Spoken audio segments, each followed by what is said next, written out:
أشهد أن لا إله إلا الله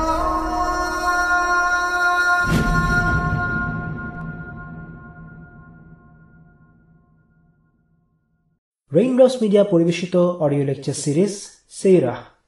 এই সিরিজে আলোচিত হবে পৃথিবীর বুকে শ্রেষ্ঠতম মানুষ রাসূলুল্লাহ মুহাম্মদ সাল্লাল্লাহু আলাইহি ওয়াসাল্লামের জীবন কথা। ইন্নাল হামদালিল্লাহ ওয়াসসালাতু ওয়াসসালামু আলা রাসূলিল্লাহ ওয়া আলা আলিহি ওয়া আসহাবিহি ওয়া সাল্লামা তাসলিমান কাসীরান মাজিদান ইলা ইয়াউমিদ্দিন, আম্মা বা'দ। সিরা সিরিজের এই পর্বে আজকে আমরা হিজরি ৫ম বছরে প্রবেশ করতে যাচ্ছি। এই বছরটি বেশ গুরুত্বপূর্ণ এবং ঘটনাবহুল একটি বছর। আল্লাহ রাসূল সাল্লাল্লাহু আলাইহি ওয়াসাল্লামের নবুয়তের প্রতিটি বছরই ঘটনাবহুল, কিন্তু সবগুলো বছর সম্পর্কে আমরা সমানভাবে জানি না। বরং প্রথম দিকের চাইতে পরের দিকের বছরগুলোতে অনেক বেশি বর্ণনা আছে। এর কারণ ইসলামের প্রথম বছরগুলোতে মুসলিমদের সংখ্যা ছিল কম, তারা নিরাপত্তাহীনতায় ভুগছিল, আর তাই সে সময়ের ইতিহাস সেভাবে সংরক্ষিত হয়নি। কিন্তু সময় যতই এগিয়েছে মুসলিমদের সংখ্যাও তত বেড়েছে, মুসলিমদের একটি নিজস্ব রাষ্ট্র প্রতিষ্ঠা পেয়েছে।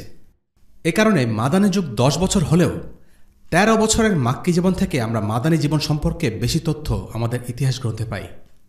হিজরি ৫ম বছরের সবচেয়ে গুরুত্বপূর্ণ ঘটনা হচ্ছে আহজাব বা খন্দকের যুদ্ধ। তবে এই যুদ্ধ নিয়ে আমরা আজকে আলোচনা করব না। আমাদের আজকের পর্বে খন্দকের যুদ্ধের আগ পর্যন্ত ঘটে যাওয়া ৫ম হিজরির গুরুত্বপূর্ণ সব ঘটনা নিয়ে আলোচনা করব ইনশাআল্লাহ। আজকে প্রথম যে অভিযানটি নিয়ে আমরা আলোচনা করব সেটি হচ্ছে দৌমাতুল জান্দাল বা দাওমাতুল জান্দাল। কুদাআ গোত্রের বিরুদ্ধে এই অভিযানটি পরিচালিত হয়।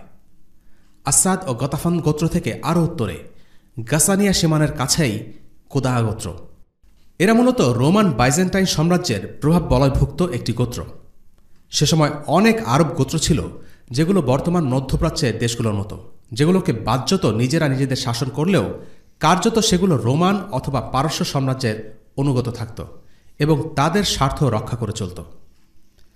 এই অভিযানের নাম দৌমাতুল জান্দাল হবার কারণ হল সেখানে এই নামে একটি বিখ্যাত বাজার ছিল। তাদের এলাকাটি ছিল মদিনা থেকে প্রায় ৪৫০ কিলোমিটার উত্তর দিকে। অন্যান্য গোত্রগুলোর মতো এই গোত্রের পক্ষ থেকেও মদিনা আক্রমণের আশু কোনো সম্ভাবনা ছিল না, কিংবা তারা সেভাবে মুসলিমদের প্রতি বৈরী আচরণও করেনি। তবুও ৪৫০ কিলোমিটারের দীর্ঘ পথ পাড়ি দিয়ে কেন তাদের দেশে রাসূলুল্লাহ সাল্লাল্লাহু আলাইহি ওয়াসাল্লাম অভিযান পরিচালনা করলেন? এর বেশ কয়েকটি কারণ আছে। প্রথম কারণ, কুদাআ গোত্রটি তাদের সীমানা ঘেঁষে যাওয়া যে কোনো কাফেলাকে আক্রমণ করত। মুসলিমদের কোনো কাফেলা বা মুসলিমদের কাছ থেকে নিরাপত্তাপ্রাপ্ত কোনো কাফেলা তাদের হাতে আক্রান্ত হবার অর্থ হল মুসলিমদের ভাবমূর্তি ক্ষুণ্ণ হওয়া। একটি বিশ্বজনীন আদর্শ হিসেবে প্রতিষ্ঠা পেতে মানুষের মন থেকে নিরাপত্তাহীনতার বোধটুকু নিশ্চিহ্ন করা এবং বাণিজ্যিক পথগুলোকে নিরাপদ রাখাই ছিল এর উদ্দেশ্য। দ্বিতীয় কারণ, মুসলিমরা যদি দৌমাতুল জান্দালে নিজেদের নিয়ন্ত্রণ প্রতিষ্ঠা করার চেষ্টা না করত, তাহলে সেখানে দ্রুতই বনু কুদাআ গোত্র নিজেদের প্রভাব বিস্তার করে ফেলত এবং তাদেরকে টলানো কঠিন হয়ে যেত। তাই দৌমাতুল জান্দালে একটি অভিযান চালানো জরুরি হয়ে পড়ে। ৩ নম্বর কারণ, আরবে মুসলিমদের ক্রমবর্ধমান সামরিক প্রভাব সম্পর্কে কুরাইশদের একটি ধারণা দেওয়া ছিল এই অভিযানের আরেকটি উদ্দেশ্য। কুদাআ গোত্রের বাজারে কুরাইশদের যাতায়াত ছিল, তারা সেখানে কাফেলা নিয়ে যেত। এমন একটা স্থানে সামরিক শক্তির প্রদর্শনী দেখালে স্বাভাবিকভাবেই কুরাইশরা মুসলিমদের আরও সমীহের চোখে দেখবে। এবং ৪ নম্বর কারণ, আল ওয়াকিদি আজ-যাহাবিদের মতে এই অভিযানের মাধ্যমে রোমানদের একটি সূক্ষ্ম আভাস দেয়া হয়। রোমান সাম্রাজ্যের সীমান্তবর্তী গোত্রে হামলা চালানো হলে রোমানদের টনক নড়বেই। তারা জানবে আরবে একটি নতুন রাজনৈতিক শক্তির উত্থান ঘটছে। আরবরা সাধারণত রোমানদেরকে ভয় পেত, তাদের সাথে যুদ্ধে জড়াতে চাইত না, কারণ রোমানরা ছিল বেশ শক্তিশালী, তাদের পেশাদার সেনাবাহিনী ছিল, স্থিতিশীল রাজনৈতিক শক্তি ছিল। আরবদের ইসলাম গ্রহণের পথে রোমানরা ছিল একটা বড় বাধা, কারণ রোমানরা স্বাভাবিকভাবেই চাইবে না আরবের গোত্রগুলো একটি আদর্শের ভিত্তিতে এক হয়ে এমন কোনো রাজনৈতিক শক্তি হিসেবে উত্থিত হোক যা রোমানদের জন্য হুমকির কারণ হয়ে দাঁড়াবে। তাই এই অভিযানের মাধ্যমে পরোক্ষভাবে রোমানদের একটি চ্যালেঞ্জ করা হয়, যা আরবদের জন্য একটি নতুন অভিজ্ঞতা। এই দৌমাতুল জান্দাল জায়গাটি ছিল মদিনা থেকে অনেক দূরে, হিজাজ এবং শামের মাঝামাঝি একটি জায়গায়। এই অভিযানে রাসূলুল্লাহ সাল্লাল্লাহু আলাইহি ওয়াসাল্লাম ১,০০০ সৈনিকের বাহিনী নিয়ে অগ্রসর হলেন। তাদের 16 রাত লেগে যায় সেখানে পৌঁছতে। তারা দিনের বেলায় লুকিয়ে থাকতেন আর রাতের বেলা এগিয়ে যেতেন। দুমাতুল জান্দালে পৌঁছে গেলে শত্রুরা ছত্রভঙ্গ হয়ে পালিয়ে যায়, একজন ধরা পড়ে এবং মুসলিম হয়ে যায়। রাসূলুল্লাহ সাল্লাল্লাহু আলাইহি ওয়াসাল্লাম তাদের অগ্রসর হবার সামান্য সুযোগটুও দেননি। সেখানে কিছুদিন অবস্থান করে রাসূলুল্লাহ সাল্লাল্লাহু আলাইহি ওয়াসাল্লাম মদিনায় চলে আসেন। এখন এই অভিযানে মুসলিমদের কি কি অর্জন ছিল? 1 নম্বর, এই অভিযান থেকে ফেরার পথে উয়াইনা ইবনে হিসান আল ফিজারি নামের এক ব্যক্তির সাথে রাসূলুল্লাহ সাল্লাল্লাহু আলাইহি ওয়াসাল্লামের দেখা হয়। সে মদিনা থেকে 36 কিলোমিটার দূরের মাঠে তার উট আর ভেড়া চড়ানোর অনুমতি চায়। রাসূলুল্লাহ সাল্লাল্লাহু আলাইহি ওয়াসাল্লাম অনুমতি দিলেন। প্রতিবেশী গোত্রগুলোর উপর মুসলিমদের কি পরিমাণ প্রভাব ছিল এই ছোট্ট ঘটনা থেকেই স্পষ্ট হয়ে যায়। 2 নম্বর, এই অভিযানের মাধ্যমে মুসলিমরা নতুন নতুন এলাকা সম্পর্কে পরিচিতি লাভ করে, একটি সুদীর্ঘ সামরিক অভিযানের অভিজ্ঞতা লাভ করে। এর আগে মুসলিমদের অভিযানগুলো এত বিশাল দূরত্ব পরিচালিত হয়নি। কাজেই এই ধরনের অভিযানগুলো বড় অভিযানের জন্য ওয়ার্ম আপ বা প্রস্তুতিমূলক অভিযান হিসেবে কাজ করে। এবং 3 নম্বর, এই অভিযানগুলোর মাধ্যমে মুসলিমদের মাঝে বন্ধন দৃঢ় হয়। একসময় যে বন্ধন ও আনুগত্য ছিল নিজ গোত্র আর পরিবারের প্রতি, সেই বন্ধন এখন মুসলিমদের সাথে, আর আনুগত্য আল্লাহ ও আল্লাহ রসুল সাল্লাল্লাহু আলাইহি ওয়াসাল্লামের প্রতি। তাদের পরিচয় এখন আওসি বা খাজরাজি বা কুরাইশি নয়, তাদের পরিচয় তারা মুসলিম। অভিযান চলাকালীন সময়ে মদিনার ভারপ্রাপ্ত গভর্নর ছিলেন গিফার গোত্রের সিবা। এই গিফার গোত্র ছিল ডাকাতির জন্য বিখ্যাত। এরকম একটা গোত্রের লোককে এত বড় পদে মেনে নেওয়া সহজ ছিল না। বলা চলে ব্যাপারটা ছিল মদিনাবাসীদের জন্য একটা পরীক্ষা, যে তারা দেশ গোত্র ভুলে কি তারা পরস্পরকে আপন করে নিতে পেরেছে। এর মাধ্যমে আল্লাহ রসুল সাল্লাল্লাহু আলাইহি ওয়াসাল্লাম তাদেরকে শিক্ষা দিলেন যে নেতার বংশমর্যাদা বা গোত্র যাই হোক, তার আনুগত্য করতে হবে। দেশ গোত্র ভুলে মুসলিমদের পরস্পরকে আপন করে নিতে হবে। আজকে দ্বিতীয় ঘটনা, বনু আল মুস্তালিকের যুদ্ধ। সমসাময়িক আরেকটি গুরুত্বপূর্ণ অভিযান ছিল বনু মুস্তালিকের অভিযান। এই অভিযানটি সংঘটিত হয়েছিল খুজা গোত্রের একটি উপগোত্রের বিরুদ্ধে, যারা বনু আল মুস্তালিক বা মুস্তালিকের সন্তান নামে পরিচিত ছিল। মুস্তালাক অথবা মুস্তালিক নামে তাদের এক পূর্বপুরুষ ছিল, তার নামেই এই গোত্রটি পরিচিত ছিল। কুরাইশদের মিত্র এই গোত্রটির অবস্থান ছিল কৌশলগত বিবেচনায় বেশ গুরুত্বপূর্ণ। মক্কার কুরাইশদের সাথে যদি বোঝাপড়া করতে হয়, তবে খুজা গোত্রের সাথে আগে বোঝাপড়া করে নিতে হবে, কারণ মক্কা পর্যন্ত যেতে গেলে বনু মুস্তালিকের এলাকা হয়েই সেখানে যেতে হয়। আল্লাহ রসুল সাল্লাল্লাহু আলাইহি ওয়াসাল্লাম বনু মুস্তালিক গোত্রের ব্যাপারে তথ্য লাভ করলেন যে তারা মদিনা আক্রমণের পায়তারা করছে। তিনি বুরাইদা ইবনে হাসিব আল আসলামী রাদিয়াল্লাহু আনহুকে পাঠিয়ে দিলেন এই ব্যাপারে নিশ্চিত তথ্য সংগ্রহের জন্য। মদিনা আক্রমণের ব্যাপারে তাদের পরিকল্পনার খবর নিশ্চিত হয়ে রাসূলুল্লাহ সাল্লাল্লাহু আলাইহি ওয়াসাল্লাম 700 মুজাহিদ আর 30টি ঘোড়া নিয়ে তাদের উপর অতর্কিতে হামলা করে বসেন। যে জায়গাটিতে যুদ্ধ সংঘটিত হয় সেটার নাম আল মুরাইসি। মুসলিমদের অতর্কিত হামলায় প্রতিরোধ করার কোনো সুযোগও তারা পায়নি। উপরন্তু তাদের সম্পত্তি বাজেয়াপ্ত করা হয়, স্ত্রী সন্তানদের বন্দী করে দাস হিসেবে নিয়ে আসা হয়। সাধারণত মুসলিম বাহিনী শত্রুদের উপর আক্রমণ করার আগে ইসলাম গ্রহণের জন্য 3 দিন সময় দিয়ে থাকে। তাদেরকে বলা হয় মুসলিম হও, না হলে জিজিয়া দাও, আর এই দুটো প্রস্তাবের কোনোটাতে রাজি না হলে মুসলিমদের সাথে যুদ্ধ করো। কিন্তু বনু মুস্তালিককে এক মুহূর্তের জন্য সময় দেয়া হয়নি, কারণ তাদের কাছে আগেই দাওয়াহ পৌঁছে গিয়েছিল। তারা আরবেই বসবাস করত, ইসলাম সম্পর্কেও জানত। জেনে শুনেই তারা কুরাইশদের পক্ষ নিয়েছিল। আব্দুল্লাহ ইবনে ওমর রাদিয়াল্লাহু আনহু বলেন, বনু মুস্তালিককে অসতর্ক অবস্থায় আক্রমণ করা হয়। তারা তখন পশুদের পানি খাওয়ানোতে ব্যস্ত ছিল। ঘটনাক্রমে এই অভিযানের পরেই বনু মুস্তালিকের নেতা আল হারিসের মেয়ে জুয়াইরিয়ার সাথে নবীজি সাল্লাল্লাহু আলাইহি ওয়াসাল্লামের বিয়ে হয়ে যায়। তার সাথে রাসূলুল্লাহ সাল্লাল্লাহু আলাইহি ওয়াসাল্লামের বিয়ে নিয়ে প্রবল ঈর্ষা আর দুশ্চিন্তায় ভুগছিলেন মা আয়েশা রাদিয়াল্লাহু আনহা। মজার এই ঘটনাটি তার মুখে শোনা যাক। তিনি বলেন, যখন আল্লাহ রসুল বনু মুস্তালিকের বন্দী ও নারী শিশুদের বন্টন করে দিলেন, তখন জুয়াইরিয়া পড়লেন সাবিত ইবনে কাইস রাদিয়াল্লাহু আনহুর ভাগে। তিনি সাবিতের সাথে মাকাতুবা অর্থাৎ দাসমুক্তি চুক্তি করলেন। জুয়াইরিয়া দেখতে ছিলেন খুবই মিষ্টি আর অসম্ভব সুন্দরী, এতটাই সুন্দরী যে যেই তাকে দেখবে সেই তার প্রেমে পড়ে যাবে। তিনি রাসূলুল্লাহ সাল্লাল্লাহু আলাইহি ওয়াসাল্লামের কাছে এসে দাসমুক্তির অর্থ পরিশোধে সাহায্য চাইলেন। আল্লাহর কসম, আমি যখন তাকে আমার দরজায় দেখলাম, প্রচণ্ড ঈর্ষার কারণে তাকে আমার একটুও ভালো লাগেনি। আমি জানতাম যেই রূপ আমি তার মধ্যে দেখেছি তা আল্লাহ রসুলের চোখ এড়াবে না।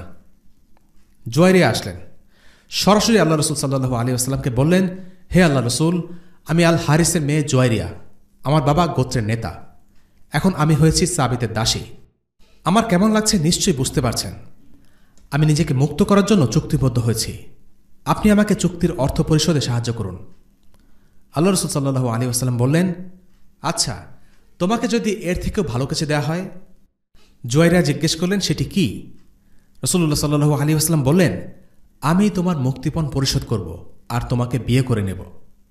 জুয়াইরিয়া উত্তর দিলেন, হে আল্লাহ রসুল, আমি অবশ্যই তা কবুল করব। রাসূলুল্লাহ জুয়াইরিয়াকে বিয়ে করে নিলেন। আর সবাই তখন বলতে লাগলো, আরে এরা তো রাসূলুল্লাহ শ্বশুরবাড়ির লোকজন, এদেরকে আমরা কি করে দাস বানিয়ে রাখি? তাই তারা তাদের ভাগের সকল বন্দীকে মুক্ত করে দিল। জুয়াইরিয়ার মতো আর কেউ নিজ গোত্রের জন্য এত বরকত বয়ে এনেছে বলে আমাদের জানা নেই। এই এক নারীর কারণে বনু মুস্তালিকের ১০০ পরিবার আজাদ হয়ে যায়।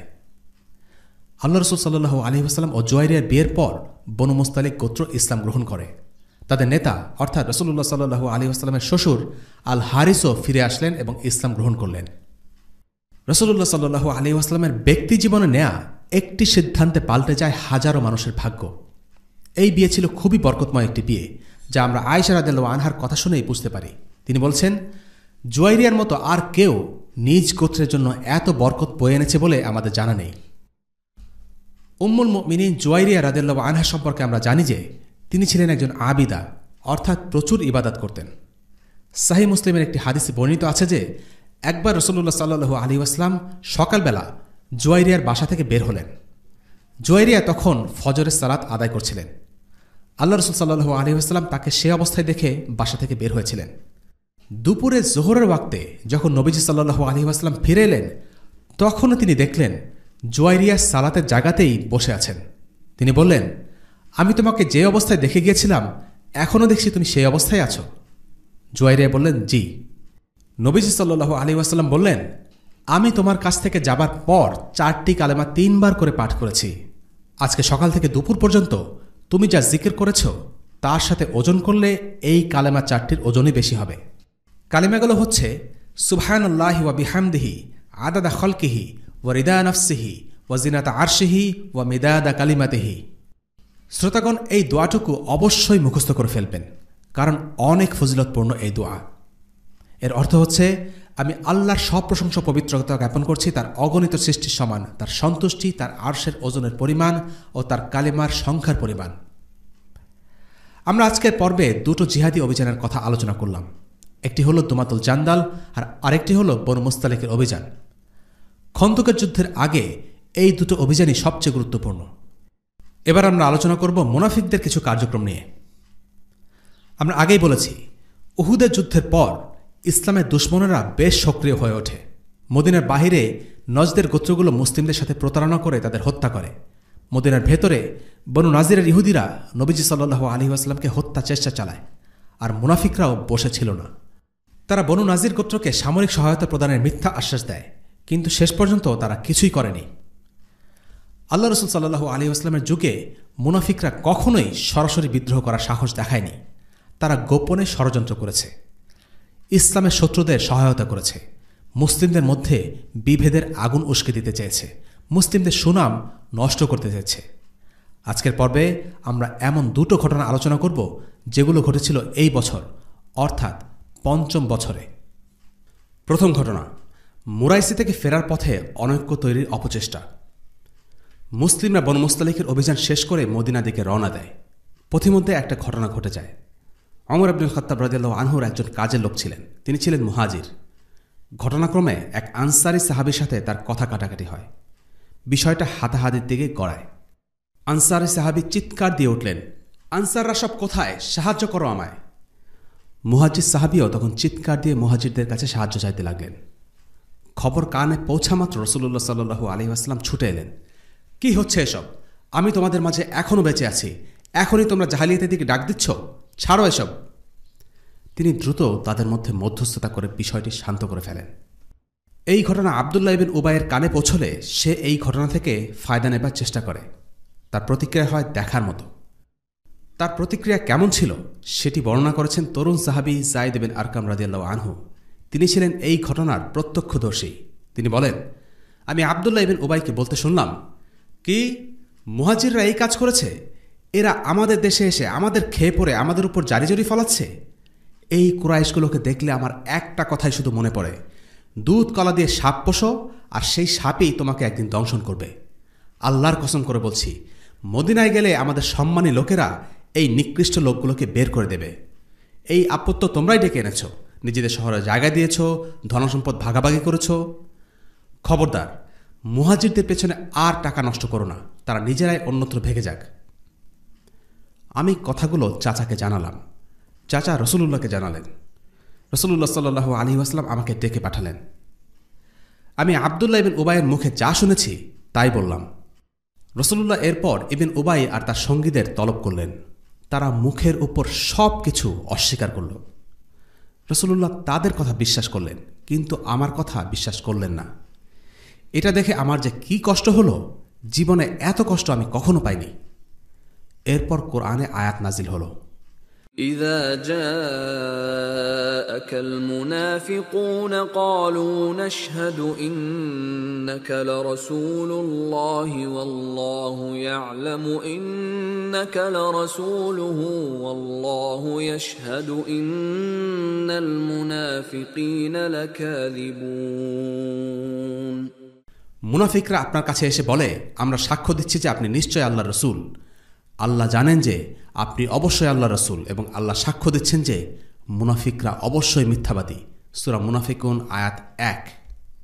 রাসূলুল্লাহ এরপর খবর পাঠালেন, আমাকে এই আয়াত শুনিয়ে বললেন, যায়েদ, নিশ্চয়ই আল্লাহ তোমাকে বিশ্বাস করেছেন। এই ঘটনার পর যায়েদের কান ধরে রাসূলুল্লাহ বললেন, এটা হলো সেই কান যেই কানকে আল্লাহ সম্মানিত করেছেন। মুনাফিকদের এই আচরণের পর আল্লাহ তাআলা সূরা মুনাফিকুন নাজিল করেছেন। মুনাফিকদের সমালোচনায় আল্লাহ তাআলা বলেন, هم الذين يقولون لا تنفقوا على من عند رسول الله حتى ينفضوا ولله خزائن السماوات والأرض ولكن المنافقين لا يفقهون يقولون لئن رجعنا إلى المدينة ليخرجن الأعز منها الأذل ولله العزة ولرسوله وللمؤمنين ولكن المنافقين لا يعلمون। ওরা এমন লোক যারা বলে, আল্লাহ রাসূলের সাহাবীদের জন্য কিছু ব্যয় করো না, তাহলে ওরা সরে পড়বে। প্রকৃতপক্ষে আকাশমণ্ডলী ও পৃথিবীর ধনভাণ্ডারসমূহ তো আল্লাহরই, কিন্তু মুনাফিকরা তা বোঝে না। ওরা বলে, আমরা মদিনায় প্রত্যাবর্তন করলে সেখান থেকে আমরা হীন ও তুচ্ছদের বহিষ্কৃত করবই, কিন্তু প্রকৃতি শক্তি যে কেবল আল্লাহরই, তার রসুলের ও বিশ্বাসীদের। তবে মুনাফিকরা তা জানে না। সূরা মুনাফিকুন আয়াত 7 এবং 8। এই ঘটনা থেকে আমরা মুনাফিকদের সুযোগ সন্ধানী চরিত্রের প্রমাণ পাই। মুনাফিকরা সব সময় ওত পেতে থাকত। মুসলিমদের পরাজয় দেখলেই তারা উচ্ছ্বসিত হতো, বিভেদের গন্ধ পেলে সেটাকে উস্কে দিত। মুনাফিকদের চরিত্রটাই এমন, সময়ে সময়ে তাদের আসল চেহারা বের হয়ে যায়। মুনাফিকরা কখনোই সরাসরি বলবে না আমি মুনাফিক, আমি ইসলামকে ঘৃণা করি, কিন্তু বিশেষ বিশেষ পরিস্থিতিতে তাদের কাজ আর কথা বলে দেবে তারা মুনাফিক। আমাদের সময় আমরা দেখি, মুসলিমদের দুঃখ দুর্দশা বা পরাজয় দেখলে তারা সেটাকে তুচ্ছ জ্ঞান করে, কিন্তু কাফিরদের গায়ে সামান্য টোকা লাগলেই তারা খুব চিন্তিত হয়ে পড়ে। তারা ইসলামের অনুসারীদের ঘৃণা করে, তাদের কোনো ভুল পেলে সেটার গায়ে শত সহস্র রং লাগিয়ে প্রচার করে বেড়ায়। কাজে আমাদের অবুঝ হলে চলবে না, কারণ আল্লাহ রাসূল সাল্লাল্লাহু আলাইহি ওয়াসাল্লামের যুগেই মুনাফিকরা প্রচণ্ড সক্রিয় ছিল, আর আমাদের সময় তাদের কর্মকাণ্ড যে অনেক গভীর হবে তা বলাই বাহুল্য। এখন এই ঘটনা থেকে আমরা কি শিক্ষা পাই? প্রথমত, ফিতনা থেকে দূরে থাকার জন্য ভালো কাজে ব্যস্ত থাকা জরুরি। এই ঘটনার পর নবীজি সাল্লাল্লাহু আলাইহি ওয়াসাল্লাম নির্ধারিত সময়ের আগেই ক্যাম্প ছেড়ে বের হয়ে পড়েন। এরপর তিনি তার সৈন্যদের প্রায় 2 দিন ধরে টানা মার্চ করান, এরপর বিশ্রাম নেন। টানা 2 দিন ধরে মার্চ করে তারা ক্লান্ত হয়ে ঘুমিয়ে পড়ল। 2 দিন আগে কি ঘটেছে সেটা নিয়ে চিন্তা করারই কোনো সময় পেল না। রাসূলুল্লাহ সাল্লাল্লাহু আলাইহি ওয়াসাল্লাম এটাই চাচ্ছিলেন। ভালো কাজে ব্যস্ত না থাকলে মানুষ আজে বাজে কাজে ব্যস্ত হয়ে পড়ে। যেহেতু এই ফিতনার কারণে অনেক কানাকানি আর গুজব ছড়িয়েছিল, রাসূলুল্লাহ সাল্লাল্লাহু আলাইহি ওয়াসাল্লাম তাই তার বাহিনীকে ব্যস্ত রাখলেন যেন তারা কানাঘুষা থেকে দূরে থাকে। একজন দক্ষ নেতার এটাই গুণ, যে কোনো পরিস্থিতি সামাল দিতে পারার ক্ষমতা। আর আমরা রাসূলুল্লাহ সাল্লাল্লাহু আলাইহি ওয়াসাল্লামের মধ্যে এই গুণটি বারে বারে দেখেছি। তিনি প্রতিটি পরিস্থিতিকে বিশ্লেষণ করতেন এবং সেই অনুযায়ী সিদ্ধান্ত নিতেন। দ্বিতীয়ত, মুসলিমদের সুনাম বজায় রাখা গুরুত্বপূর্ণ একটি বিষয়। যখন ওমর ইবনুল খাত্তাব রাদিয়াল্লাহু আনহু জানতে পারলেন ইবন উবাই মুসলিমদের মদিনা থেকে বের করে দেবার হুমকি দিচ্ছে, তখন তিনি ইবন উবাইকে হত্যা করার জন্য রাসূলুল্লাহ সাল্লাল্লাহু আলাইহি ওয়াসাল্লামের অনুমতি চাইলেন। বললেন, ইয়া আল্লাহ রাসূল, আপনি আব্বাদ ইবন বিশরকে বলুন যেন তিনি আবদুল্লাহ ইবন উবাইকে মেরে ফেলে। অন্য একটি বর্ণনা এসেছে তিনি বলেছেন, আপনি আমাকে অনুমতি দিন, আমি তাকে মেরে ফেলি। রাসূলুল্লাহ সাল্লাল্লাহু আলাইহি ওয়াসাল্লাম তখন ওমরকে বললেন, দেখো ওমর, যদি তাকে হত্যা করি আর মানুষ বলে মুহাম্মদ তার অনুসারীদের হত্যা করে, তখন বিষয়টা কেমন হবে ভেবে দেখেছ? বরং সবাইকে বলো যে আমরা এই স্থান ছেড়ে চলে যাচ্ছি। রাসূলুল্লাহ সাল্লাল্লাহু আলাইহি ওয়াসাল্লাম মুসলিমদের সুনামের বিষয়টি গুরুত্বের সাথে দেখতেন। তিনি চাচ্ছিলেন না মানুষ ভাবুক যে তারা মুসলিম হলেও তাদের নেতা তাদের হত্যা কিংবা অত্যাচার করবে। আমরা এর আগে দেখেছি আবু সুফিয়ান, যিনি ছিলেন একসময় ইসলামের বড় শত্রু, তিনিও স্বীকার করেছেন যে মুসলিমরা যেভাবে করে আল্লাহ রাসূল সাল্লাল্লাহু আলাইহি ওয়াসাল্লামকে ভালোবাসে এমনটা তিনি আর কখনও দেখেননি। আল্লাহ রাসূল সাল্লাল্লাহু আলাইহি ওয়াসাল্লাম যদি আবদুল্লাহ ইবন উবাইকে হত্যা করতেন, তখন মুসলিমদের মধ্যে অন্তর্কন্দল বেঁধে যাবার সম্ভাবনা ছিল।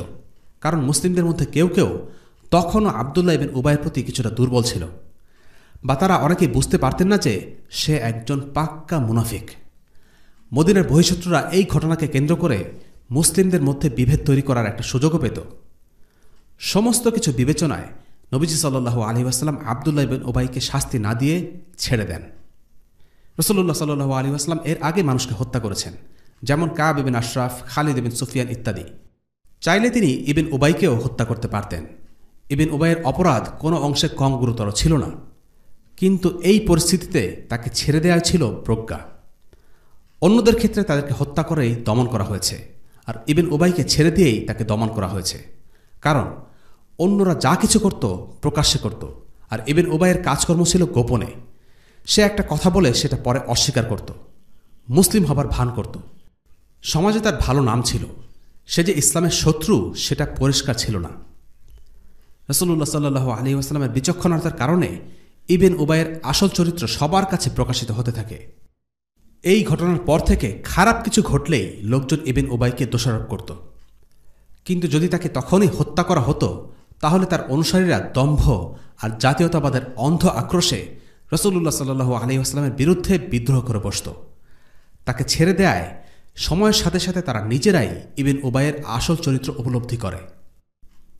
এই ঘটনার আগে যখনই নবীজি সাল্লাল্লাহু আলাইহি ওয়াসাল্লাম জুম্মার খুতবা দেবার জন্য মিম্বারের দিকে অগ্রসর হতেন, তখন ইবন উবাই দাঁড়িয়ে বলতো, তিনি আল্লাহ রাসূল, তাকে সাহায্য করো, তার সাথে থাকো।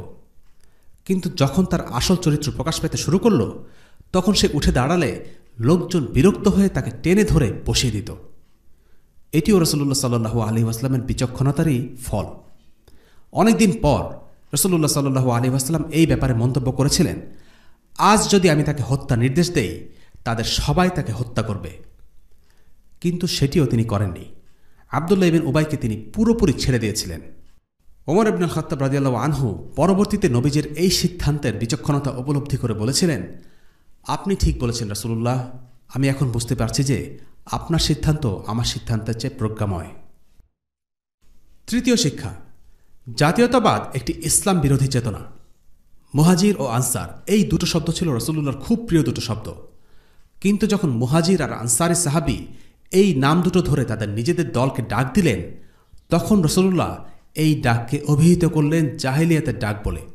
কেননা শব্দ দুটো চমৎকার হলেও তাদের এই ডাকের পেছনে ছিল জাতীয়তাবাদের চেতনা। এই চেতনায় উদ্বুদ্ধ হয়ে তারা সংঘর্ষে লিপ্ত হতে চাচ্ছিলেন। এই ডাকের পেছনে তাদের মুহাজিরদের হিজরা কিংবা আনসারদের নুসরা এর কোনো সম্পর্ক নেই, বরং আছে গোত্রভিত্তিক শ্রেষ্ঠত্বের মিথ্যে বোধ।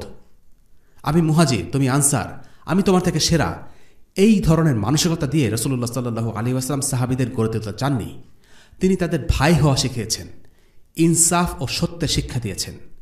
আমি আমার গোত্রের পক্ষে থাকব, আমার জাতির সেরা জাতি, আমার দেশের মাটি শ্রেষ্ঠ মাটি, এমন অযৌক্তিক বিশ্বাসের কোনো স্থান ইসলামে নেই। আল্লাহ তাআলা কোরআনে বলছেন, সৎকর্ম ও তাকওয়ায় তোমরা পরস্পরের সহযোগিতা করো, মন্দকর্ম ও সীমা লঙ্ঘনে পরস্পরের সহযোগিতা করো না। কাজে আমাদের বুঝতে হবে আমরা কেন একটি কাজ করছি বা কেন বিরোধিতা করছি। নিজের এলাকা বা জাতির লোক হলেই তার পক্ষ নিতে হবে, স্বার্থ দেখতে হবে, বিষয়টা এমন নয়। বরং ইসলামে কোনো ব্যক্তি বা কোনো কাজে সাহায্য সহযোগিতার মূল ভিত্তি হচ্ছে এটা দেখা যে কাজটি ভালো কিনা, কাজটি ইসলামের সাথে সঙ্গতিপূর্ণ কিনা সেটা নিশ্চিত করা। অন্যদিকে খারাপ কাজে সাহায্য করা যাবে না, যদিও সে কাজে নিজের লোক বা নিজের লোকের কোনো স্বার্থ থাকে। আল্লাহ রাসূল সাল্লাল্লাহু আলাইহি ওয়াসাল্লাম বলেছেন, তোমার ভাইকে সাহায্য করো, সে জালিম হোক আর মাজলুম হোক। সাহাবীরা তখন বললেন, মাজলুমকে সাহায্য করা সেটা তো বুঝলাম, কিন্তু জালিমকে কিভাবে সাহায্য করতে পারি? নবীজি তখন তাদেরকে বুঝিয়ে বললেন, জালিমকে জুলুম করা থেকে বিরত রাখার মাধ্যমে তাকে সাহায্য করো। উম্মার মাঝে বিভেদ সৃষ্টির জন্য শয়তানের হাজারো পদ্ধতি আছে, আর বর্তমানে এই বিভেদ তৈরি ও বজায় রাখার সবচেয়ে কার্যকরী অস্ত্র হল আসাবিয়া বা জাতীয়তাবাদ। জাহিলিয়াত যুগের গোত্রবাদের আধুনিক রূপ হচ্ছে ন্যাশনালিজম বা জাতীয়তাবাদ। এমনকি আমাদের সময়ে যারা ইসলাম পালন করে তারাও এই রোগ থেকে পুরোপুরি মুক্ত নয়। নিজেদের দল বা ধারাকে প্রতিটি বিষয়ে শ্রেষ্ঠ এবং সঠিক ভাবা, নিজেদের দোষ না দেখে শুধু অন্যের দোষ ধরা বা অন্য ঘরানার দোষ নিয়ে ব্যস্ত থাকা, এটাও এক প্রকারের আসাবিয়া। তাই আমাদের খুব সতর্ক থাকতে হবে। আরব মুসলিম, পাকিস্তানি মুসলিম, ব্রিটিশ মুসলিম, এই ধরনের তকমা উম্মার মাঝে বিভেদ সৃষ্টি করে। আমাদের পরিচয় আমরা মুসলিম। ইসলাম সবাইকে বিশ্বাসের ভিত্তিতে ঐক্যবদ্ধ করে, জাতীয় পরিচয়ের ভিত্তিতে নয়। ইসলাম আমাদের গোত্র বা জাতীয় পরিচয়কে অস্বীকার করে না, তবে স্রেফ জাতীয় পরিচয়ের উপর ভিত্তি করে কেউ শ্রেষ্ঠ হতে পারে না, এটা আমাদের অবশ্যই মনে রাখতে হবে। চতুর্থ শিক্ষা হচ্ছে ঈমান সবার আগে। মুনাফিক আবদুল্লাহ ইবনে উবাইয়ের ছেলের নাম ছিল আবদুল্লাহ। বাবা মুনাফিক হলেও ছেলে ছিলেন সত্যিকারের মুসলিম। তিনি যখন জানতে পারলেন তার পিতার আজেবাজার কথার শাস্তিস্বরূপ তাকে হত্যা করা হতে পারে, তখন নিজেই নবীজি সাল্লাল্লাহু আলাইহি ওয়াসাল্লামের কাছে গিয়ে বললেন, আমি শুনেছি আপনি আমার পিতাকে হত্যা করতে চান, যদি তাই করেন আমাকে নির্দেশ দিন, আমিই তাকে হত্যা করব। পুরো খাজরাজ গোত্রে আমার মতো আর কেউ আমার বাবার অনুগত নয়, এই কথা খাজরাজের লোকেরা ভালো করেই জানে। আমার সামনে দিয়ে আমার পিতার হত্যাকারী নিরাপদে চলাফেরা করবে, আমি সেটা মেনে নিতে পারবো না। শয়তান তখন আমার পিতার হত্যাকারীকে হত্যার জন্য ফুসলাতে থাকবে, আর আমি তখন একজন কাফিরের বদলায় একজন মুমিনকে হত্যা করে বসতে পারি। তাই যদি আপনি তাকে হত্যা করার সিদ্ধান্ত নিয়ে থাকেন, তাহলে আমাকেই তা করতে আদেশ করুন। নবীজি সাল্লাল্লাহু আলাইহি ওয়াসাল্লাম বললেন, না, আমরা তাকে হত্যা করব না, এই দুনিয়ায় আমরা তাকে সঙ্গ দেব। এরপর আল্লাহ রাসূল সাল্লাল্লাহু আলাইহি ওয়াসাল্লাম ইবনে উবাইয়ের পুত্রের জন্য দোয়া করলেন। যে আবদুল্লাহ সারাটি জীবন বাবার বাধ্য সন্তান হয়েছিলেন, সেই আবদুল্লাহই রাসূলুল্লাহর কাছে অনুমতি চাচ্ছিলেন তার বাবাকে হত্যা করা হলে তিনি যেন তা করার সুযোগ পান। কেন তিনি তার বাবাকে হত্যা করতে চেয়েছেন? এর কারণ হল ঈমান। ঈমান সব কিছুর ওপরে প্রাধান্য পায়, এমনকি পারিবারিক বন্ধনের ওপরেও। বাবা, ভাই, স্ত্রী সব কিছুর চেয়েও বেশি দামি আল্লাহর আদেশ মেনে চলা, আখিরাতের জান্নাতের জন্য যোগ্য হওয়া। ইসলাম গ্রহণের পর আবদুল্লাহ তাই মুহাম্মদ সাল্লাল্লাহু আলাইহি ওয়াসাল্লামের বিশ্বস্ত সৈনিক, অতীতের সকল আনুগত্য থেকে মুক্ত। কেননা ঈমান আনার পর চূড়ান্ত আনুগত্য কেবল আল্লাহ ও তার রাসূলের প্রতি। এবার আমরা আলোচনা করব ইফকের ঘটনা। আজকের পর্বে এটি শেষ এবং সবচেয়ে গুরুত্বপূর্ণ আলোচনা। বনু মুস্তালিক থেকে ফেরার পথে এই ঘটনাটা ঘটে। মুনাফিকরা মুসলিমদের ক্ষতি করতে চেয়ে ইতোপূর্বে কয়েকবার ব্যর্থ হয়েছে। বনু নাজিরকে যখন মদিনা থেকে তাড়িয়ে দেওয়া হলো, তারা কিছুই করতে পারেনি। মোরাইসি থেকে ফেরার পথে তারা মুহাজির ও আনসারদের মধ্যে বিভেদ উস্কে দেওয়ার চেষ্টা করেও ব্যর্থ হয়েছে। উপর্যুপরি ব্যর্থতার পর মরিয়া হয়ে এরপর রাসূলুল্লাহ সাল্লাল্লাহু আলাইহি ওয়াসাল্লামের পরিবারের ব্যাপারে খুব বাজে একটি অপবাদ দিয়ে রাসূলুল্লাহ সাল্লাল্লাহু আলাইহি ওয়াসাল্লামের ক্ষতি করার চেষ্টা করে। এটা ইফকের ঘটনা নামে পরিচিত। তারা উদ্দেশ্য প্রণোদিত হয়ে উম্মুল মুমিনিন আয়েশা রাদিয়াল্লাহু আনহার ব্যাপারে খুব বাজে একটি কথা ছড়ায়। উম্মুল মুমিনিনের সম্মানে মুসলিম ইতিহাসবিদ ও আলিমরা কেউই পরিষ্কারভাবে উল্লেখ করেননি অপবাদটা ঠিক কিসের অপবাদ ছিল। তারা শুধু এতটুকুই বলেছেন এটা ছিল একটা মিথ্যা অপবাদ। তবে আমরা যখন কাহিনীটি জানব তখন বুঝতে পারব মুনাফিকরা কিসের অপবাদ দিয়েছিল। ঘটনাটি খুবই দুঃখজনক। বেশ অনেকগুলো দিন আল্লাহ রাসূল সাল্লাল্লাহু আলাইহি ওয়াসাল্লাম ও তার পরিবারকে খুব কষ্টকর ও অস্বস্তিকর একটি সময় পার করতে হয়েছে। কিন্তু সবশেষে আল্লাহ তাআলা এই অপবাদ মিথ্যা হবার ব্যাপারে আয়াত নাজিল করেন এবং মুসলিমদের স্বস্তি দেন। ঘটনাটি সহিহ বুখারী, সহিহ মুসলিম, সিরাতে ইবনে হিশাম সহ অনেকগুলো কিতাবে বর্ণনা করা হয়েছে। আমরা পুরো ঘটনাটি শুনব মা আয়েশা রাদিয়াল্লাহু আনহার বর্ণনায়। তিনি খুব চমৎকারভাবে ঘটনাটি বর্ণনা করেছেন। উম্মুল মুমিনিন আয়েশা রাদিয়াল্লাহু আনহা বলেন, রাসূলুল্লাহ সাল্লাল্লাহু আলাইহি ওয়াসাল্লাম সফরে রওনা দেবার আগে আমাদের নামে লটারি করতেন। যার নাম লটারিতে উঠত তিনি তাকে নিয়েই যাত্রা করতেন। বনু মুস্তালিকের অভিযানের সময়ও লটারি হলো। সেবার লটারিতে আমার নাম উঠল। তিনি আমাকে সাথে নিয়ে চললেন। তখন হিজাবের আয়াত নাজিল হয়ে গেছে। সফরের সময়টায় আমি তাই একটা পালকির ভেতরে বসে থাকতাম, ছোট্ট বাক্সের মতো একটা জিনিস। সেটাকে উটের পিঠে রাখা হতো আর আমি ভেতরে বসে থাকতাম। আশেপাশের লোকেরাই একে উটের পিঠে উঠিয়ে দড়ি দিয়ে বেঁধে দিত। এরপর মাথায় রশি টেনে ধরে উটকে চালানো শুরু হতো। সেবার সফর শেষে মদিনায় ফিরে আসছি। এমন সময় রাসূলুল্লাহ সাল্লাল্লাহু আলাইহি ওয়াসাল্লাম যাত্রা বিরতি নিলেন। ঠিক হলো রাতের কিছু সময় সেখানেই কাটানো হবে। এরপর যাত্রা আবার করার সময় হলো। আমার প্রকৃতির ডাকে সাড়া দেবার প্রয়োজন হলো। সবাই তৈরি হয়ে নিচ্ছে। এর মাঝেই আমি বাইরে বেরোলাম। সে সময় আমার গলায় ছিল জাফর পাথরের একটা হার, কিন্তু ফিরে এসে গলায় হাত দিয়ে দেখি হারটি নেই। কখন গলা থেকে খুলে পড়ে গেছে কিছুই টের পাইনি। হার খুঁজতে আবারও ফিরে গেলাম। যে দেখি ওখানেই হারটা পড়ে আছে। ওদিকে সবাই ততক্ষণে মদিনার পথে যাত্রা শুরু করেছে। যারা আমার উট চালানোর দায়িত্বে ছিল তারা আমাকে নেয়ার জন্য এসেছিল। পালকিটিও উটের পিঠে চড়িয়েছিল। আমি যে পালকির মধ্যে নেই এটা ওরা বুঝতে পারল না। আসলে সে সময় মহিলারা বেশ হালকা পাতলা ছিলেন। যতটুকু না খেলেই নয় ততটুকুই খেতেন, এর বেশি না। আর আমার বয়সও তখন কম ছিল। ওরা ভেবেছিল আমি নিশ্চয়ই পালকির ভেতরেই আছি। সবাই আমাকে রেখেই রওনা দিয়ে দিল। সেনা শিবিরে পৌঁছে দেখি সেখানে কেউ নেই। কিন্তু আমি জানতাম তারা যখন আমাকে পাবে না তখন নিশ্চয়ই আমার খোঁজে ফিরে আসবে। বসে থাকতে থাকতে চোখের পাতা ভারী হয়ে এলো। কখন যেন ঘুমিয়ে পড়লাম। সকাল হয়ে এলো। আমি যেখানে শুয়েছিলাম সেখানে এলেন সাফওয়ান ইবনে আল মুআত্তিল আস-সুলামি। উনি মুজাহিদ ভাইদের থেকে পেছনে ছিলেন। সম্ভবত কারো ফেলে যাওয়া জিনিস কুড়িয়ে নিতে পিছিয়ে পড়েছিলেন। তিনি দূর থেকে কালো মতন কিছু একটা দেখেই বুঝতে পেরেছিলেন কেউ শুয়ে আছে। কাছে আসার পর আমার অবয়ব দেখে আমাকে চিনে ফেললেন, কারণ হিজাবের আয়াত নাজিল হবার আগে তিনি আমাকে দেখেছিলেন। আমাকে দেখে বলে উঠলেন, ইন্না লিল্লাহি ওয়া ইন্না ইলাইহি রাজিউন। আমার ঘুম ভেঙে গেল। উঠেই সাথে সাথে চাদর দিয়ে আমার মুখ ঢেকে ফেললাম। আল্লাহর কসম, তিনি আমার সাথে আর একটা কথাও বলেননি। আমিও চুপ করেছিলাম। একটা উট এনে তিনি সেটাকে আমার সামনে বসালেন। আমি উটের পিঠে চড়লাম আর উনি উটের মাথা ধরে টানতে টানতে দ্রুত কাফেলার দিকে এগিয়ে চললেন। সময়টা মধ্য দুপুর। ভর দুপুরের প্রচণ্ড গরমে সবাই বিশ্রাম নিচ্ছে। এমন একটা সময় উনি আমাকে উটের পিঠে চড়িয়ে সেখানে নিয়ে হাজির হলেন।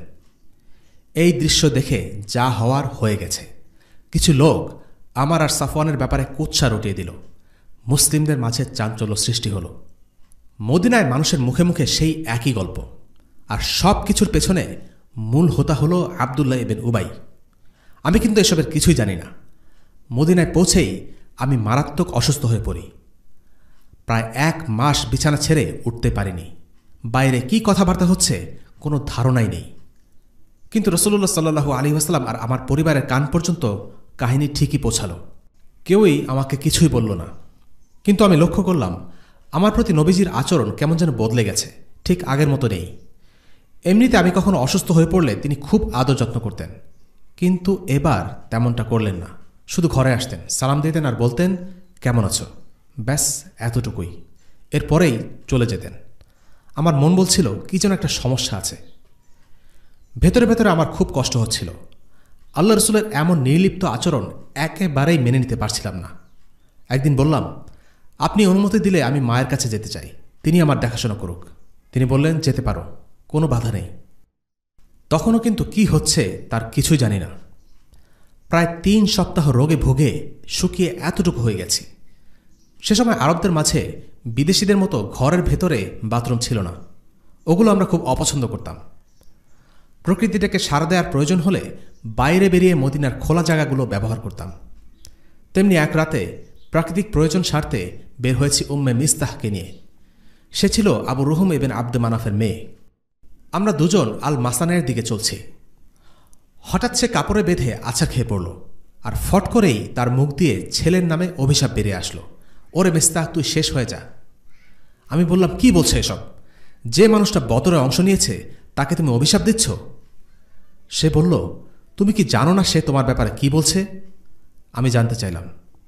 উম্মে মিস্তাহ তখন আমাকে সমস্ত কাহিনী খুলে বলল। ওয়াল্লাহি আমার তখন এত খারাপ লাগছিল যে আমি কিছুই করতে পারলাম না। প্রাকৃতিক প্রয়োজন না সেরেই ঘরে ফিরে এলাম। আমি অনেক কাঁদলাম।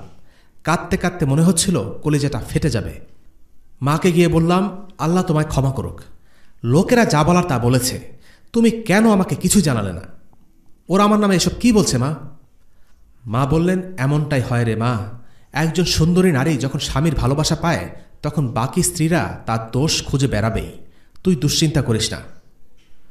মানুষ আমার নামে এসব কি বলছে? আমি সারা রাত কাঁদলাম। সকাল পর্যন্ত কেঁদেই গেলাম। সকাল হয়ে গেল, চোখ বেয়ে অঝোর ধারা বইছে। সারা রাত এক ফোঁটাও ঘুমাতে পারিনি। সবচেয়ে বেশি কুচ্ছা রটিয়েছিল আবদুল্লাহ ইবনে উবাই।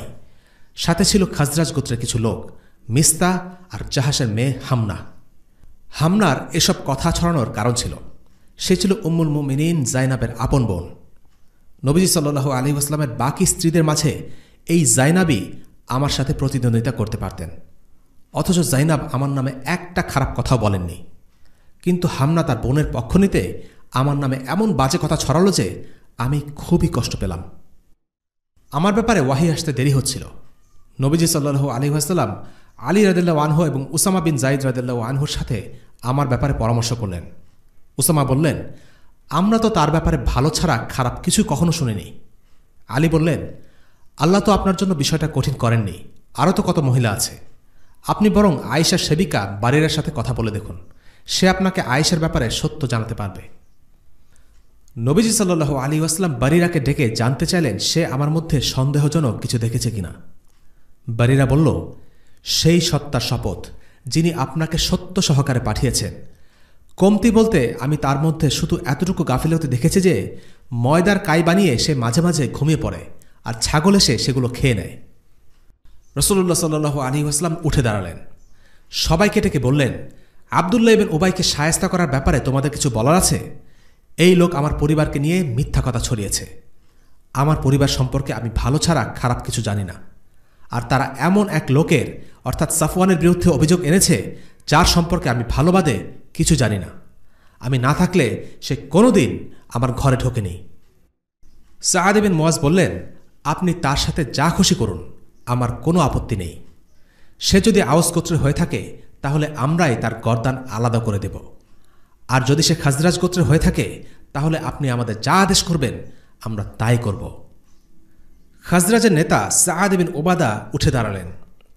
এর আগে সবাই তাকে ভালোই জানত, কিন্তু সেই মুহূর্তে একটা অদ্ভুত গোত্রীয় চেতনা তাকে পেয়ে বসল। তিনি উঠে বললেন, মিথ্যে বলছো তুমি তাকে এভাবে হত্যা করতে পারো না। সে মুরুদও তোমার নেই, তোমার নিজ গোত্রের হলেও তুমি এই কাজ করতে পারো না। এই কথা শুনে সাআদ ইবনে মুয়াজের ভাই উসাইদ ইবনে হুদায়ের রেগে গেলেন। সাআদ ইবনে উবাদাকে বললেন, আরে বেটা, মিথ্যা তো তুই বলছিস, তুই নিজে একটা মুনাফিক, এখন এসে আরেক মুনাফিকের পক্ষ নিচ্ছিস।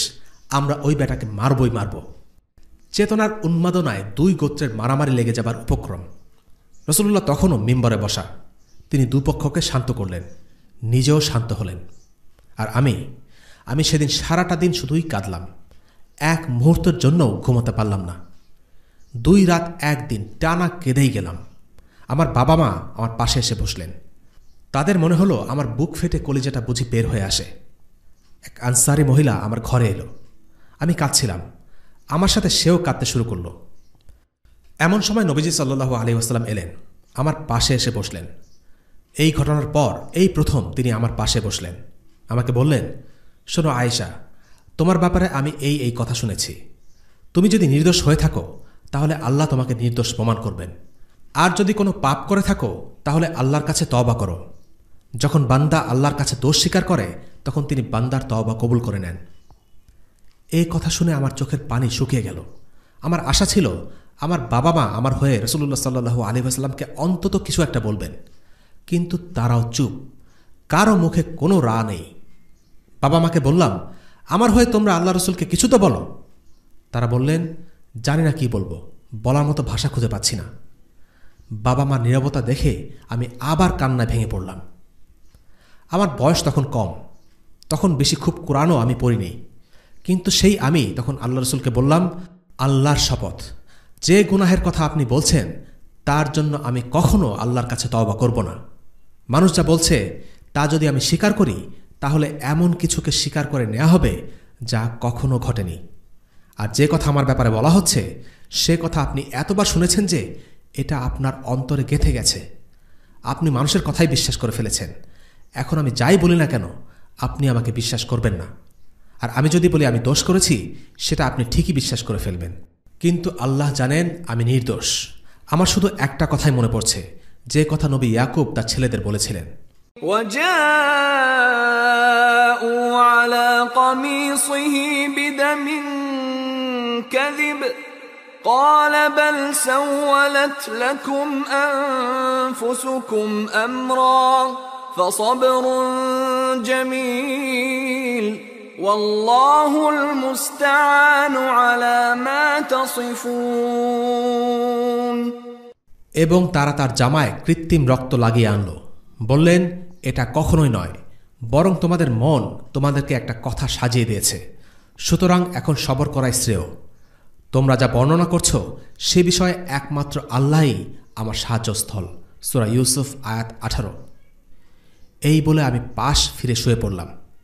আমি নিশ্চিত জানতাম আল্লাহ অবশ্যই আমার পবিত্রতা প্রমাণ করবেন, কিন্তু আল্লাহর কসম কখনো ভাবতেও পারিনি যে আল্লাহ আমার জন্য কোরআনের আয়াত নাজিল করে ফেলবেন, আর সেই আয়াত মানুষ কিয়ামত পর্যন্ত পাঠ করে যাবে। নিজেকে আমার খুব নগণ্য মনে হয়। কোরআনের আয়াতে উল্লেখ্য হবার মতো যোগ্য নিজেকে কখনোই মনে হয়নি। আমার আশা ছিল নবীজি সাল্লাল্লাহু আলাইহি ওয়াসাল্লাম হয়তো স্বপ্নে কিছু দেখতে পাবেন, যার দ্বারা আল্লাহ আমার পবিত্রতা প্রমাণ করবেন এবং কিছু তথ্য দিবেন। ওয়াল্লাহি, নবীজি তার আসন ছেড়ে ওঠেননি, তার আগেই আল্লাহ আয়াত নাজিল করতে শুরু করলেন। তাকে তার চাদর দিয়ে মুড়ে দেয়া হলো, তার মাথার নিচে একটা চামড়ার বালিশ রাখা হলো। আর আমি যখন আমার চোখের সামনে এগুলো দেখছিলাম, ওয়াল্লাহি আমার ভেতর কোনো উৎকণ্ঠা ভয় কিছুই নেই। আমি জানতাম আমি পবিত্র, আমি জানতাম আল্লাহ আমার ক্ষতি করবেন না। আল্লাহর শপথ, যেই মহান রবের হাতে আয়েশার জীবন, তার কসম করে বলছি, যখন নবীজি সাল্লাল্লাহু আলাইহি ওয়াসাল্লামের উপর আয়াত নাজিল হওয়া শেষ হলো, আমার বাবা মায়ের ততক্ষণে মরার হাল। লোকেরা যা বলাবলি করছে তা যদি ওয়াহির মাধ্যমে সত্য প্রমাণ হয়ে যায়।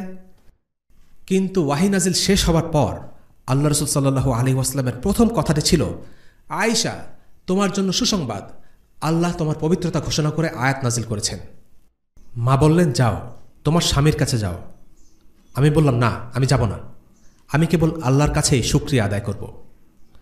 নবীজি সাল্লাল্লাহু আলাইহি ওয়াসাল্লাম কোরআনের আয়াতগুলো লোকেদের কাছে পড়ে শোনাতে বেরিয়ে গেলেন।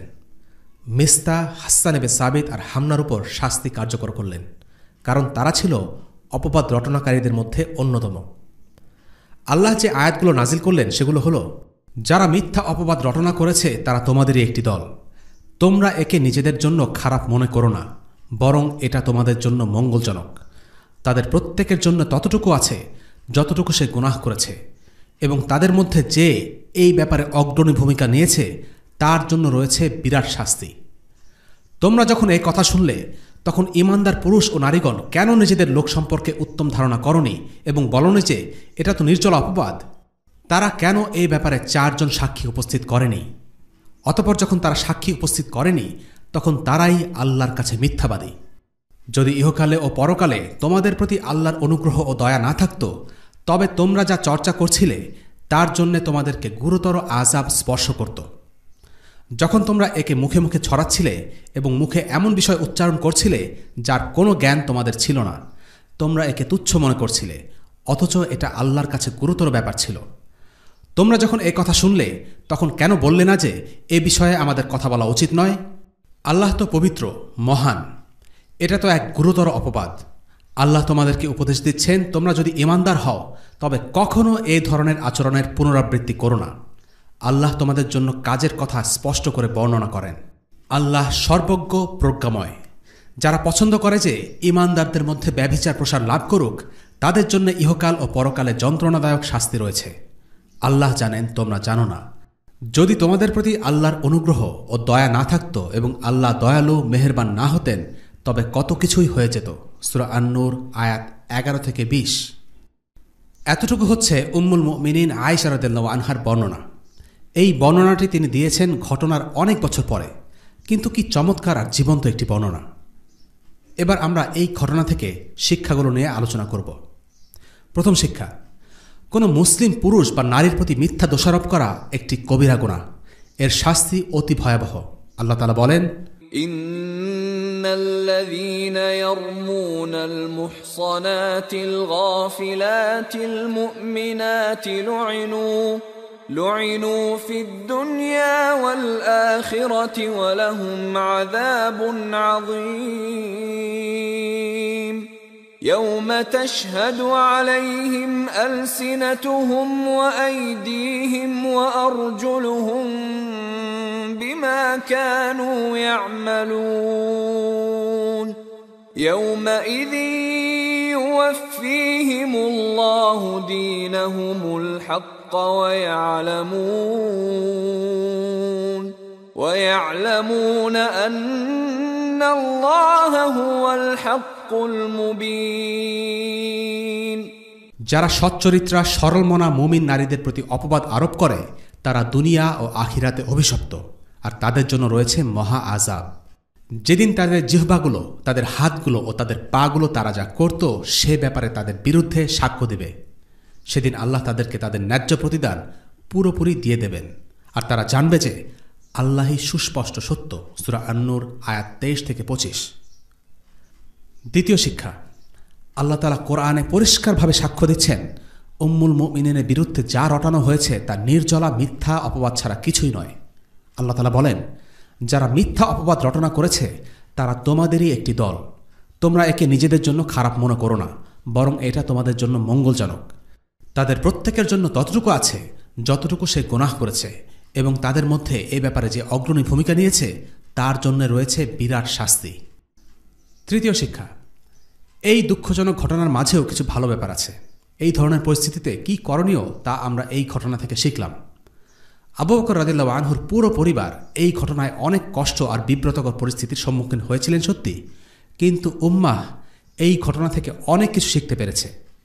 অন্যদিকে আবু বকর ও তার পরিবারের সকলে ধৈর্যের বিনিময়ে অনেক হাসানাত বা সওয়াব লাভের সুযোগ পান।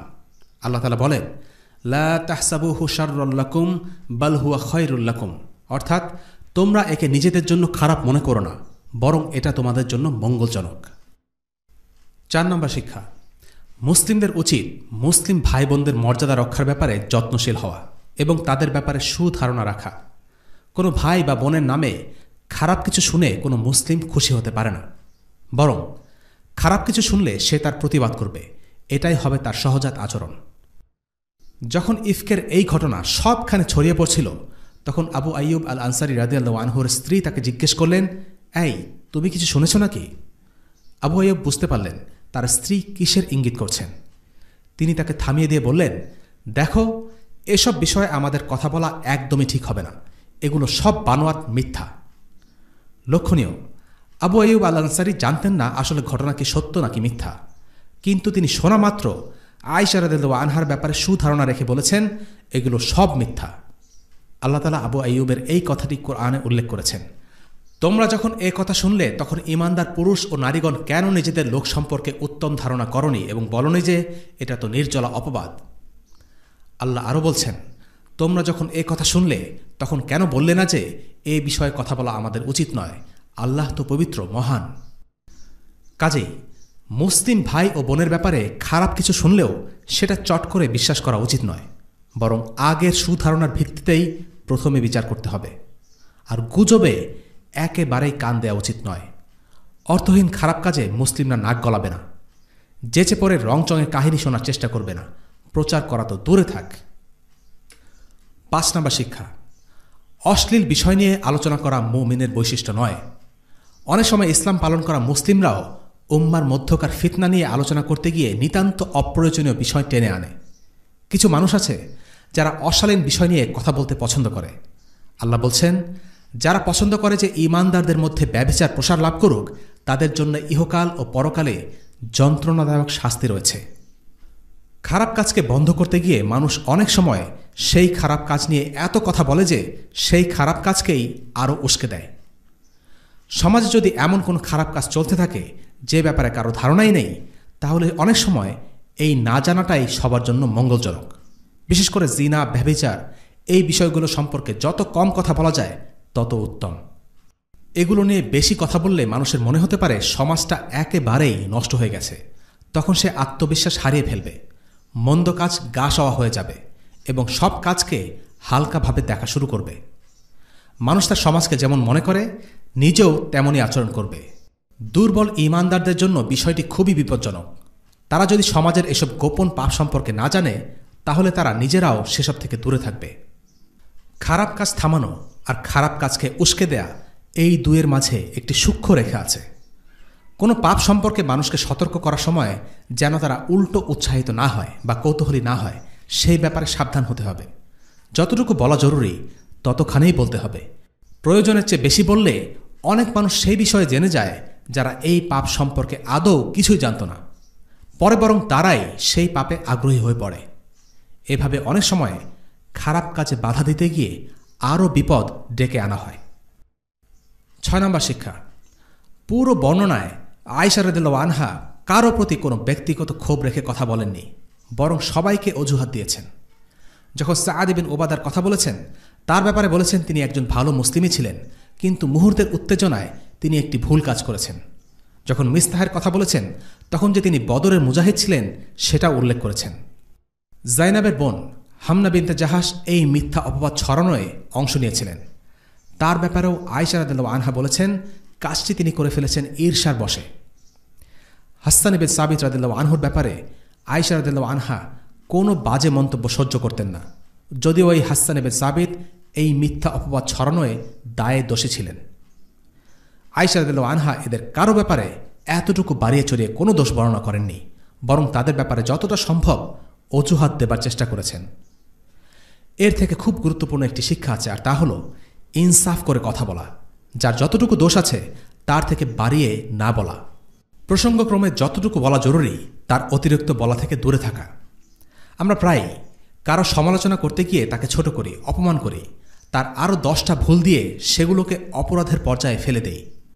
অথচ উম্মুল মুমিনিন আয়েশা রাদিয়াল্লাহু আনহা তার ব্যাপারে যারা মিথ্যা অপবাদ ছড়িয়ে দোষী প্রমাণিত হয়ে শাস্তিপ্রাপ্ত হয়েছে, তাদের ব্যাপারেও এমনটা করেননি। কাজেই আমরা যখন কথা বলবো ইনসাফের সাথে বলবো। 7 নম্বর শিক্ষা, যে বা যারা উম্মুল মুমিনিনের চরিত্রে অপবাদ দেয় তারা কাফের। এই ব্যাপারে আলিমদের ঐকমত্য আছে, কারণ স্বয়ং আল্লাহ তাআলা কোরআনে স্পষ্ট করে আয়েশা রাদিয়াল্লাহু আনহার চরিত্রের পবিত্রতা ঘোষণা দিয়েছেন। এর পরেও কেউ যদি আয়েশাকে অপবাদ দেয় তাহলে সে নিশ্চিতভাবে কাফের। শিয়াদের মধ্যে একটি দল আছে যারা আয়েশার চরিত্রের ব্যাপারে মিথ্যা অপবাদ দেয়, তারা কাফের। 8 নম্বর শিক্ষা, মিস্তাহ নামের যেই লোকটি মা আয়েশা রাদিয়াল্লাহু আনহার নামে কুৎসা ছড়িয়েছিল সে ছিল বেশ দরিদ্র। আবু বকর রাদিয়াল্লাহু আনহুই আত্মীয় হিসাবে তাকে টাকা পয়সা দিয়ে সাহায্য করতেন।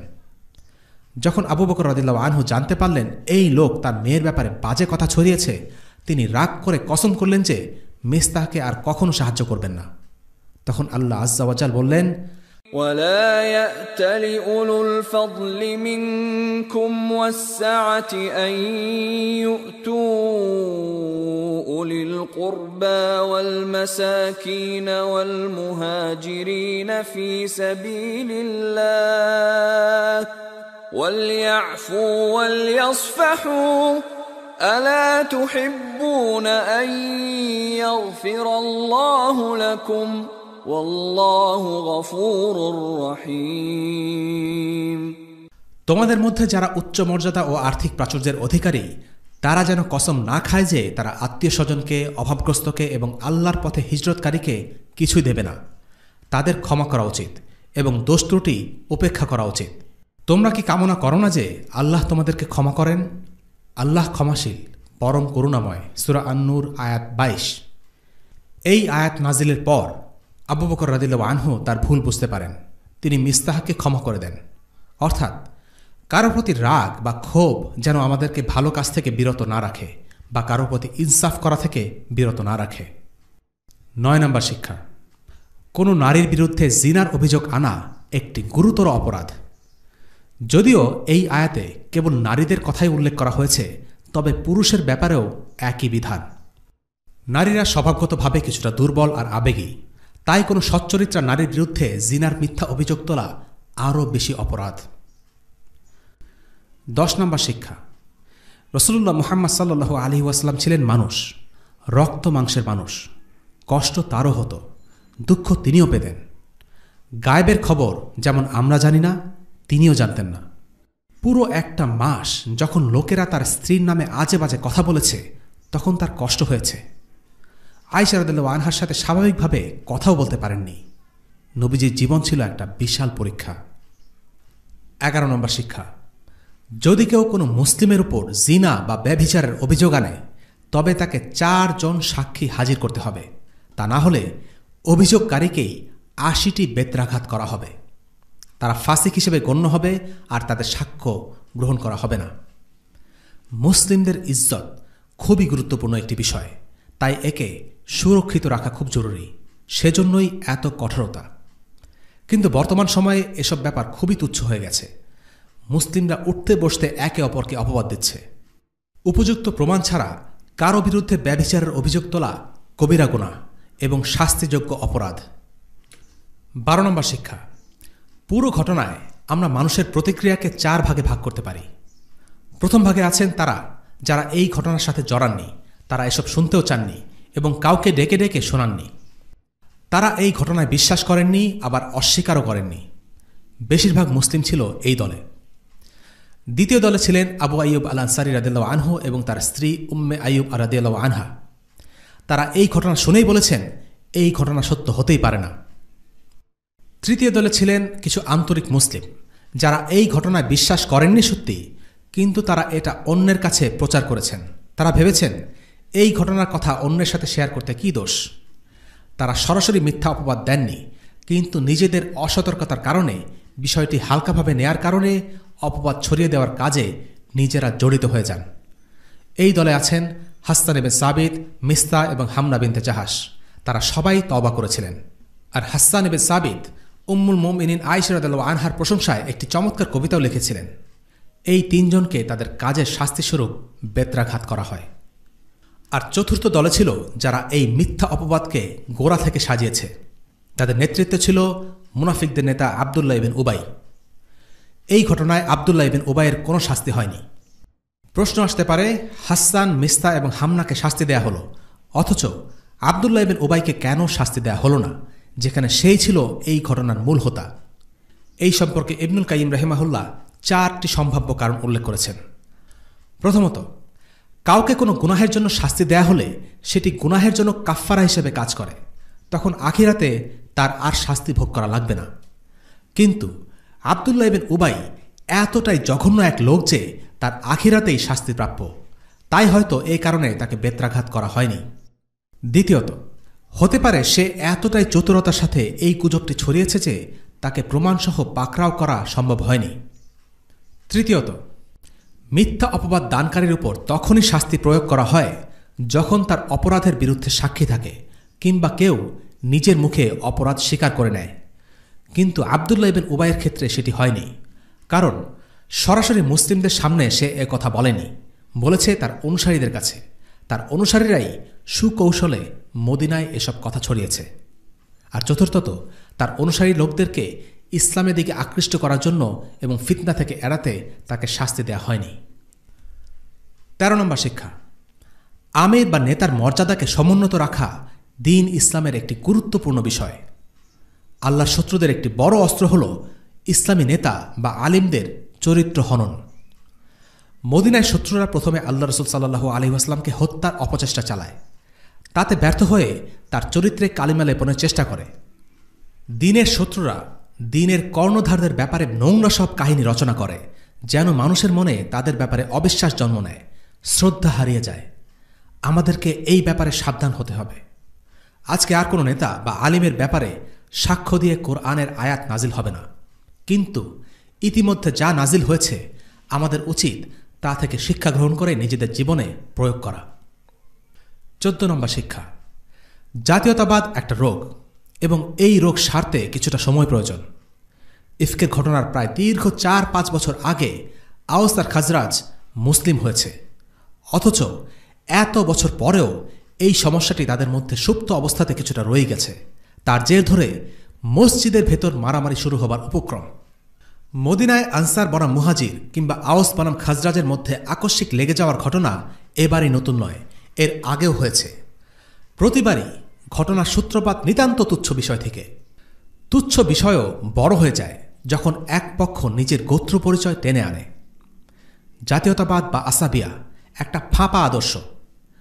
উস্কানিমূলক বক্তৃতা আর চেতনার ধোয়া তুলে মানুষকে উন্মাদ বানানোই এর হাতিয়ার। এই জাতীয়তাবাদ দিয়েই মুসলিমদের বিভক্ত করে রাখা হয়েছে গত 100 বছর ধরে। মুসলিমরা তাই এখন আমেরিকান মুসলিম, বাঙালি মুসলিম কিংবা পাকিস্তানি মুসলিম।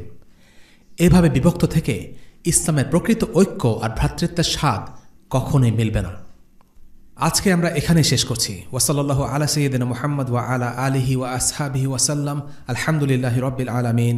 আসসালামু আলাইকুম ওয়া রাহমাতুল্লাহি ওয়া বারাকাতুহু।